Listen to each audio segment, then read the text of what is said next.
Hey, what's up, everybody? Still getting over being a little sick here. In my special Patreon video that's available up on patreon.com/Joe Cronin Show, I will talk about Brock Lesnar and the MMA and all that other stuff. MMA news coming out about Brock Lesnar. But for right now, let's talk about Alberto El Patron is still being advertised at live events for Global Force Wrestling. I never thought he would really be suspended. I think they just said that, like, we're hearing stuff, so he's suspended. What's going on? Okay, we didn't think it was anything. Okay, continue. Which I don't have a problem with. It sounds that's the way it's going. But right now, apparently, Paige is she's potentially facing charges from the domestic violence incident. They're saying with Global Force Wrestling World Heavyweight Champion Alberto El Patron at that Orlando airport back on July 9th. This is according to Pro Wrestling Sheet and F4W Online. Orlando police detectives have reportedly found probable cause to charge it says former WWE Divas champion with domestic battery. The evidence has been forwarded to the state attorney's office for review, and they will decide if charges need to be brought on Paige. It's also noted the investigation is still ongoing by the Orlando police. Alberto was suspended by Global Force Wrestling and apparently not stripped of the title yet. And I just really think it's just something they're waiting for them to go away.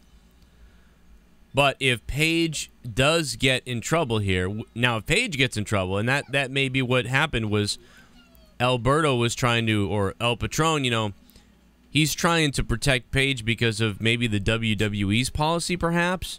I don't know. WWE has a zero tolerance for matters involving domestic violence. If you guys remember, Adam Rose was let go from the WWE. And one of the reasons was, well, there was some substance that was whatever, and then they suspended him.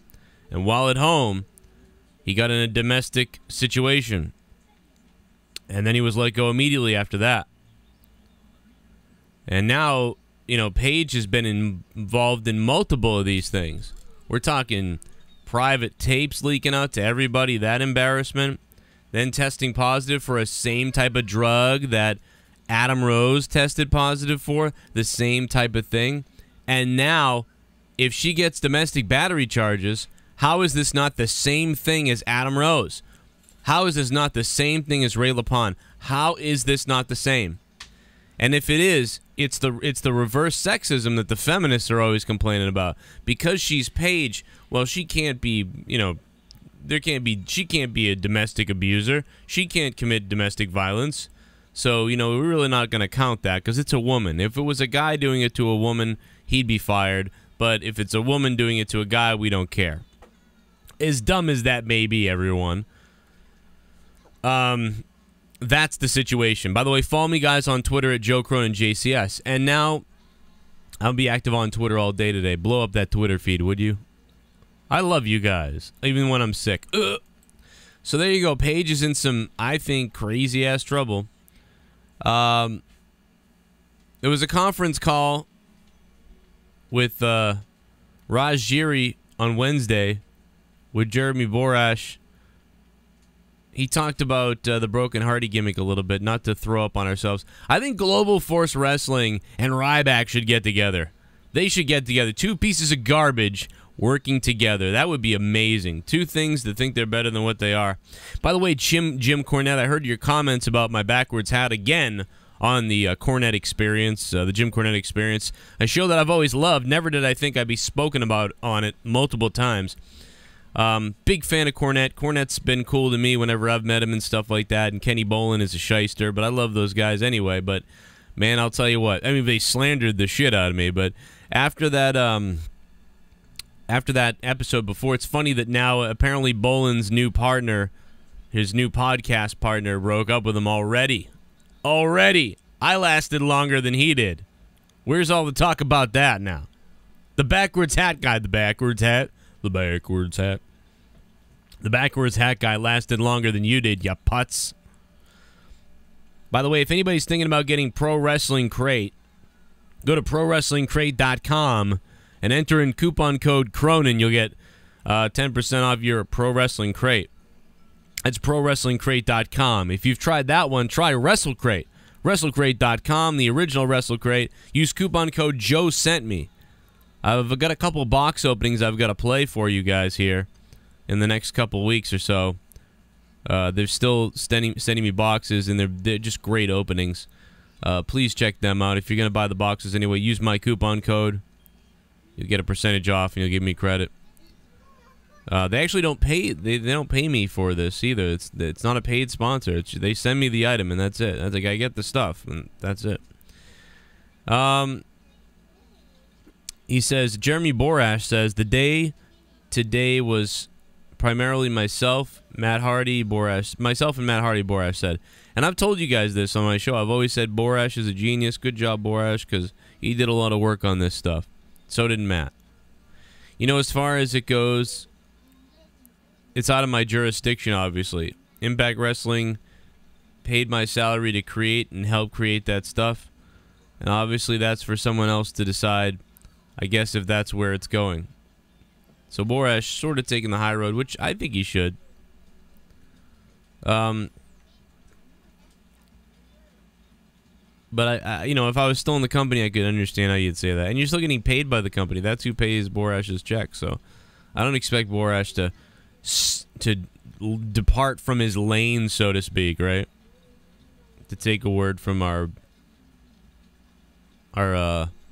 Blitz friend, who's dead now, by the way. I'm sorry to hear about that. I didn't know he was. No, I'm just kidding. He's not dead. So I know X-Pac, Sean Waltman, talked about the crash with Shane the other day. I thank Jake DeMarco, one of my co-hosts, Jake DeMarco, my friend, and the Rose, and multiple other people for tweeting me about this early in the morning. I was the first video to be made on the situation.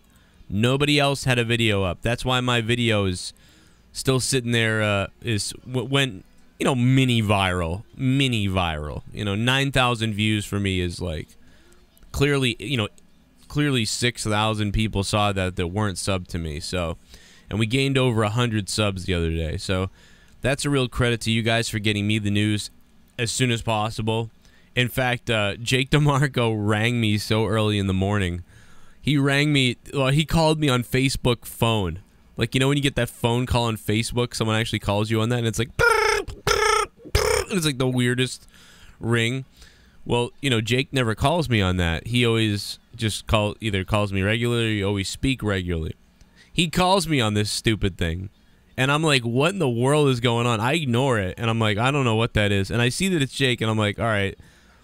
I'm still not able to get up yet and grab that phone. But I know for a fact that there is no way that this is not something important, because Jake DeMarco doesn't call me on Facebook.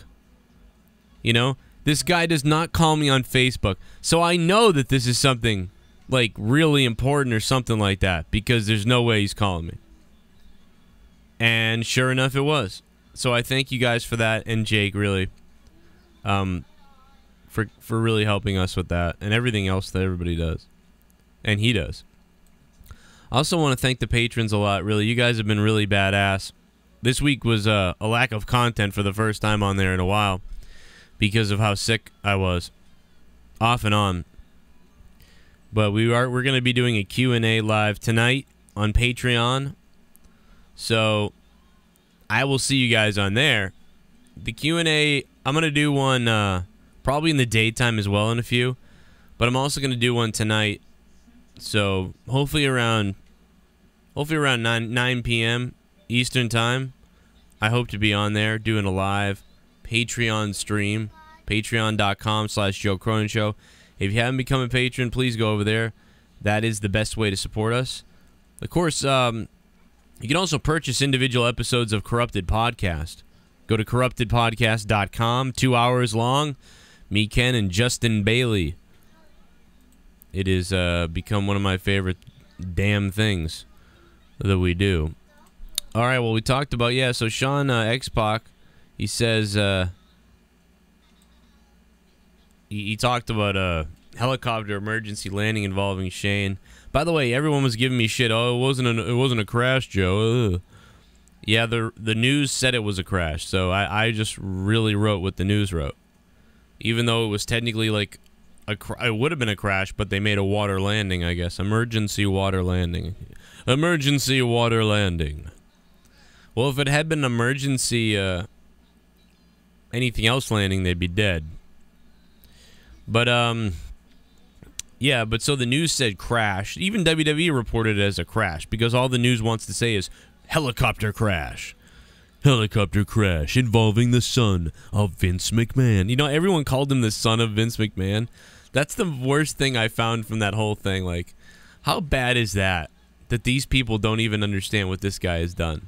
Like, that is so... It really pissed me off, actually. Like, nobody said, oh, that's Shane McMahon. Like, they all said, oh, it's the son of Vince McMahon. That tells me it's so interesting because it's like Vince McMahon is seen as this worldwide, like, billionaire celebrity. Like, even if you don't really know wrestling that much, you just know, maybe you know Vince McMahon, especially in the media world. It seems like everybody kind of knows of Vince McMahon. But yeah, nobody knows, I guess, Shane, because Shane's a on-air performer. So they just say, oh, you're Vince's son. As if Shane McMahon is just some guy who spends his dad's money and drives around everywhere and screws things up. You know? It was just funny. And speaking of that, you know, it's really important to separate it because, yeah, it is. I am, you know, you are Vince's son. That's true. But there's so much more to Shane than someone's son, because this guy has stepped out of the shadows like you wouldn't believe. His performances and his willingness to go for it on air, his roles in the background, just multiple examples of why Shane McMahon is his own man, and a great one too, and seems like just a great dad and a family man. Unbelievable. Love it. I wish Shane McMahon was related to me. We'd have a lot of fun. He's like the uncle that comes over at you know, Thanksgiving or July 4th or something, or whatever, whenever there's some holiday and your family comes over. Shane's like that uncle that goes outside with the kids and plays wiffle ball with them. You know what I mean? Or he plays football or something. Dude's just cool. Or he'll put together your stuff for you. I don't know. I need Shane to come here and put together some stuff for me. Oh, Joe Cronin needs your help, Shane. Shane's older than me. Yeah, damn. Of course he is. Remember Shane McMahon at WrestleMania 8? During the Macho Man thing? He was one of the guys that came out. And I never forget, I didn't realize it until about 6 years later that was Shane. The young Shane McMahon out at WrestleMania 8. The Macho Man defeats Ric Flair for the WWE Championship. If you guys haven't watched WrestleMania 8, I know that a lot of people... WWE likes to crap on that one for some reason. It's one of my favorite ones. I've mentioned this hundreds of times on this show. Many of you guys are probably sick of hearing me say it. There's probably some people that never heard me say it because you're new to this channel. And I would recommend that you go back and watch as many of my videos as you can because there's over 3,000 of them. But we did a little thing called Remembering WrestleMania. And if you guys like podcasts out there, me, Justin Bailey, we did a 3-part episode of Remembering WrestleMania. And it is a total of 13 hours long. 13 hours. Where we spoke about WrestleManias 1 to 31, I believe. And, yeah, you should go listen to it. It's in part 1, part 2, and part 3. It's on my YouTube. Just search Remembering WrestleMania part 1 or 2 or whatever. Anyway, but yeah, the WrestleMania loved it. Bret Hart and Roddy Piper, that match was great. I mean, those guys really went from like, I don't know if these two baby faces really are going to be able to fight, into like, wow, there's some contention here with these two baby faces, to them having a knockdown, drag-out brawl in the middle of the ring. And the intense kind of ending that happened. I loved, what a wonderful show that was. And then, you know, it opening with Shawn Michaels was great. Macho Man and Ric Flair. What, you know, that was a great match. And there's something else that I'm forgetting. I know that at the end Warrior, you know, came back and they did that whole thing. where really the match wasn't the best, but it was that story they were telling that, you know, Sid was going to retire Hulk Hogan. You know, but if you go watch the Sid retiring Hogan thing and you watch that story and what they did, that is so what they do now. Like, you know, I mean, if you see that story, you'll be like, oh my God, I know that story. That's the type of stuff we see now. That's the stuff I know, you know? And if you look at the Bret Hart, Roddy Piper stuff, you know, that was more like, you know, the stuff that you guys might like and that we like on maybe NXT or something. You know, and then Shawn Michaels opening it up, and that was the athleticism and the other stuff. But, you know, even Flair and Macho Man was great. You know, that stuff was... That Flair and Macho Man match that was a great championship match. All right. But, you know, I'll get off my WrestleMania. Anyway, X-Pac said, you know, that he went skydiving with Shane and Medusa, Alundra Blaze. He says, I think I was 22 years old. And Shane and I are close to the same age, says X-Pac. He goes, I was scared to death, and Shane was the first one out the door of the plane. He did a moonsault backwards. I watched the interview about the helicopter accident with the pilot and Shane. He was unnerved, and it doesn't surprise me at all. Not once did I think, I hope he's all right. I knew he was all right. That's funny. And also WrestlingInc.com, if we go over there, reports, in the latest of the Hardys' broken references on Instagram, Jeff Hardy posted a photo of a broken glass without a comment. And that comes off the heels of Jeff wearing face paint for the first time since his WWE return. The teases continue. Why, though, did the teases happen? Because if... just please shoot me in the head. Please end me. There's also quite the war going on right now with Jim Cornette. That's why I brought him up at the top of the show, and Kenny Omega. Now, if you guys remember, I used to have a guy named Kenny Bolin on my show where I did a podcast with him, and then one day he got mad because of the iTunes not working and things happening, and he slandered the shit out of me, which I think was funny. And then Jim Cornette pretended to never have known me. And basically, even though I love Jim Cornette to death, man. I love Jim Cornette. I love Kenny. You know, these guys, even though they shit on me, they treated me like piss, dirt, ass, make fun of me wearing a backwards hat because I'm a dad and I just don't give a damn. You know, I still like these guys, but unfortunately they've been spoiled for me. Now I know that they're not really the real people we thought they were. You know, we always thought Cornette was it was over the top, and he was really, man, he's visceral. I love it. But now you know that Cornette's really just a phony for the most part. You know, he just kind of creates wars with people for no reason. You know, but never lets go of them and just goes off and off and off and crazy. And, you know, based on how I was attacked by these people, you know, it tells me, and all the lies that they told, it's like, wow, so they lie about everybody. But anyway, Jim Cornette was ripping on Kenny Omega. He said, I heard Dahmer quit eating people before he got caught.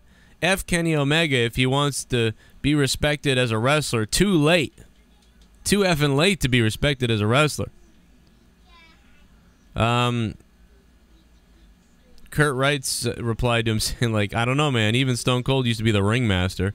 Then Jim Cornette said, Steve Austin never blatantly crapped on the sport.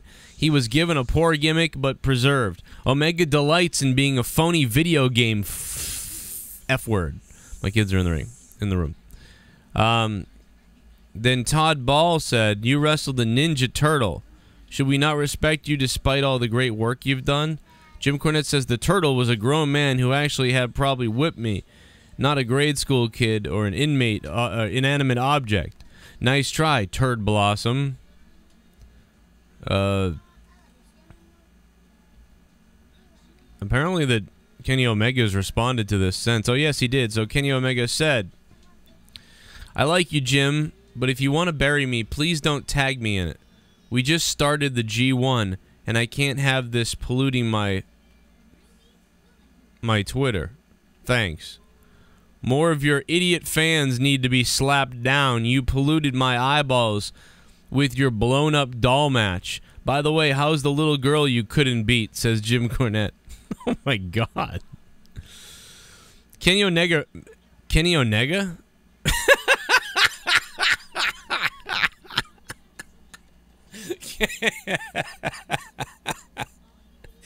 Kenny Omega. Kenny Omega. What is going on? Oh my God. Oh boy. Kenny Omega is never responded to me. We've even mass tweeted him. He's never responded. Maybe I should just start calling Kenny Omega a pile of crap. I do think a lot of what Kenny Omega does is stupid, but he's outside the WWE. I also think a lot of what Kenny Omega does is the best stuff going right now. So, there you have that. Well, guys, I enjoyed sitting here doing this lengthy podcast with you. Please follow me on Twitter at Joe Cronin JCS. Let me know what you thought about this podcast. Comment down below. It was a fairly short one here, but I'm not feeling the best, so I just want to get moving. I want to go throw up on myself. If you guys really love what I do, I could use your help. Patreon.com/Joe Cronin Show. I want to shout out Phil Marcus, who just became a patron. There's also a couple other ones I wanted to get to real quick, too. I really appreciate the crap out of you guys, especially people who up their pledges. What else do we got here? I also got an email here that I have to read. Evil81, he upped his pledge. Thank you. Mitch Brandenburg added his pledge to $5. Thank you, Mitch. And Kyle Coughlett is doing $10 a month, so I appreciate you as well, Kyle. And who else? Man, Kalel Bama is at $5. And Lemon, also Lemon pledged $5 on Patreon. He's been a supporter. A lot of you guys have been donators live on the show, but now also do monthly stuff for me as well. So you guys are... It's incredible what you guys do. Let's see here. I had some people request to have Corrupted Podcast be put out for free. And there's been quite a few multiple requests for it. I really want to do that. I wish I could. And maybe I will. Still a few here or there. You know, but to have all of them go out would be detrimental to the reason of generating income for everybody. I wish that the world wasn't like this. I wish that, like, to survive, I didn't need to go sell apples, or I didn't need to go work in a grocery store, or I didn't need to become a mechanic or do some job that I didn't want to do. I wish that I could do all this stuff and no money was involved whatsoever. That'd be nice, and I could just live my life beautifully without money. But I have to. But I'm coming up with some stuff, so stick around and I'll give you some info on that. You can still listen to free episodes of Corrupted Podcast on iTunes, and as well as if you're a patron, even just $1 a month, you can listen to it. So you know, if you're somebody who's under the age, make sure you get your parents' permission. It's probably not a show for people that can't pay. I mean, I'm sure there's some 16-year-olds out there maybe don't have money. You know, make sure you get your parents' permission, but it's really but I would strongly let them know it's mature audiences only, though. Most of what I do. I've been thinking about doing a clean show. This was a fairly clean show right today because my kids are in the room. So you guys get a clean show when I have to do a clean show, and now we get a clean show. Brenna said hi. Hi, Brenna. But no, thank you guys for supporting my family. Thanks for supporting what I do on here. You're the shite. Look at that. I censored that a bit. And we're at over 150 patrons now, so thank you for that. And I will see you guys live, hopefully live tonight for Out of Nowhere, I believe. We'll be doing it, I think. I haven't heard from JD after I told him that I was sick. But we'll talk. We'll figure it out, I suppose. More videos to come from me. Down below in the comments section, leave a comment. Say, I made love to Joe's Patreon account. Everybody in the comments, right? I made love to Joe's Patreon account. That's how you do it. Guys, I'll see you in the next video. Thanks so much. I'll see you on Patreon with bonus stuff, and I'll be live tonight on Patreon for you patrons. And patron. Jim Cornette is a liar, but I love him. I love him. The experience. Jim, have me on the show. We'll talk about your friend Kenny. He can't hold a friend worth a damn. I'll see you later.